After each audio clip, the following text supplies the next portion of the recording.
अस्सलाम वालेकुम नाज़रीन, अब तक की सबसे बड़ी और अहम तरीन खबर से हम आपको आगाह करने जा रहे हैं कि पाकिस्तान ने ग्रुप बी में अपना आखिरी मैच भी जीत लिया है।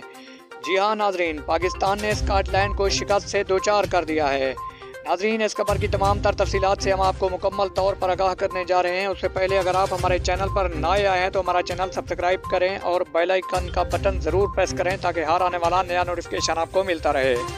तो आपका कीमती वक्त ज़ाय किए बगैर चलते हैं आज की वीडियो की तरफ और आपको बताते हैं कि शारजा क्रिकेट स्टेडियम में पाकिस्तान ने टॉस जीतकर पहले बल्लेबाजी का फैसला किया।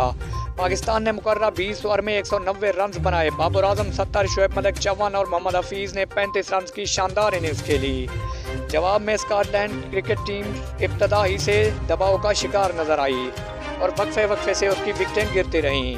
स्कॉटलैंड क्रिकेट टीम 19वें ओवर में ऑल आउट हो गई।